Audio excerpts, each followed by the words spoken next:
In this video, I'm going to show you how to make an entry-level belt sander, belt grinder for knife sharpening or chisel sharpening or just general tool sharpening. Hope you find it useful. G'day, my name's Stuart. Welcome to Chestnut Nag. This is going to be really simple. You might already have all the stuff you need to do this already. And I'm going to be using it to help me take this Japanese hatchet from this to this.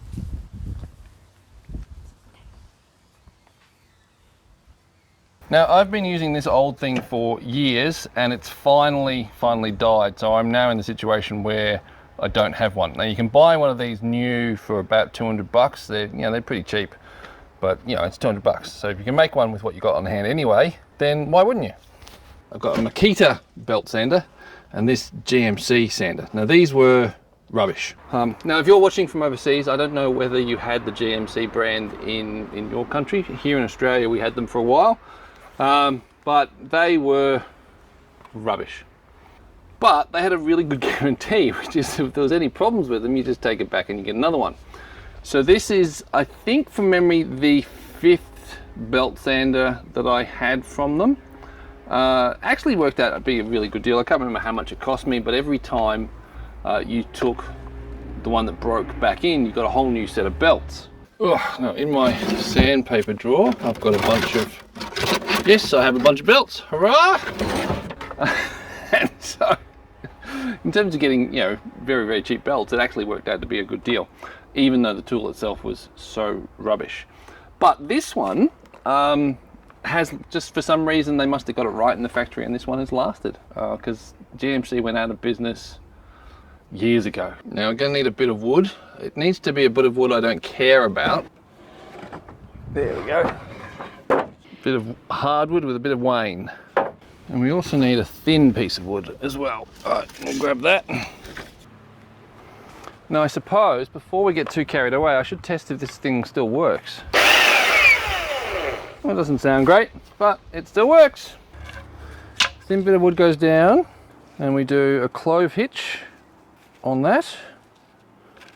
There we go. Put the belt sander there. And then we just simply lash it. Nice and tight. And then tie it off. Very simple. There we are. Alright, that's one side. Then the other. Just tie it off again. Now we could make it so that we had a trigger, but what we're just going to do is have it in the on position because that's simpler. So have that there, and then we have a few more coming off this side of the trigger so that the rope doesn't slip off. There we go, and then just a couple of hitches to finish it off. Very simple. Done. All right, now that's almost it. So we just need another thin bit of wood.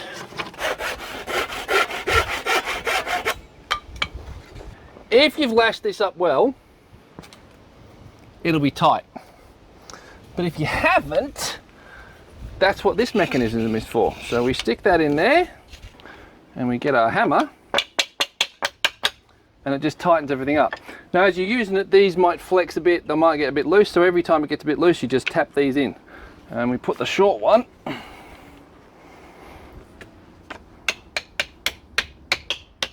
and that gets it super tight. Now, I've made this up on my woodworking bench. You never want to do grinding anywhere near your woodworking surfaces because all the little bits of metal go everywhere and that can play havoc with all your edged tools that you're going to spend so much time sharpening up. So take it somewhere else. Now, if you haven't clicked away in utter disgust at the simplicity and the sheer wretchedness of what I've done here, then that's pretty cool because that means you came to the video because you wanted to see an entry-level tool.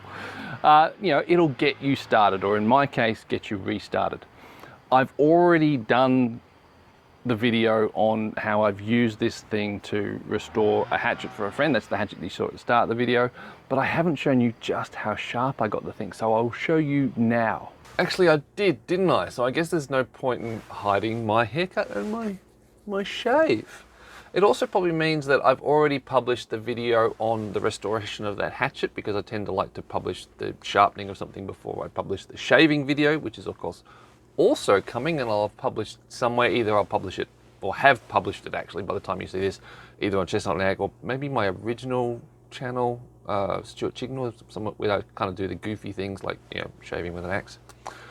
So if you want to see that, the links will be in the description below, and you know, subscribing and hit the bell notification increases your chances of you being notified. Doesn't make it certain.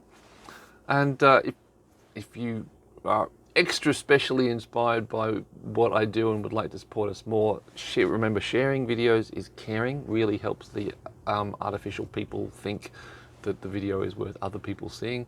But also there is Patreon. Now I get content published, you know, as often as I can, when I can, but I don't make any promises to do it to any sort of schedule. Crazy as my life is, and if you hang around my channels, then you will, you know, you'll get snippets of an understanding of how crazy it can be. It just, I do what I can, and if people want to support us via Patreon, then we're really, really grateful. But anyway, until the next video, I will catch you guys anon. Oh, well, there'll also be a video for making the handle for that hatchet as well. That probably hasn't been published yet. Yeah, because I'll publish it after this one. Yeah. Anyway, bye. Maybe it won't be too bad on the audio. No, but I haven't shown you. Now, he's been doing this all day, and then he stopped. And I thought, okay, great, I'll come out and I'll film. And now he's restarted.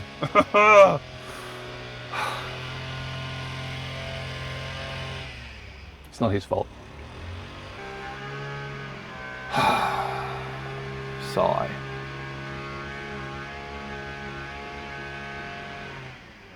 I know I should be grateful because there's plenty of people out there, you know, who don't have houses and stuff, but I want to be back on a farm.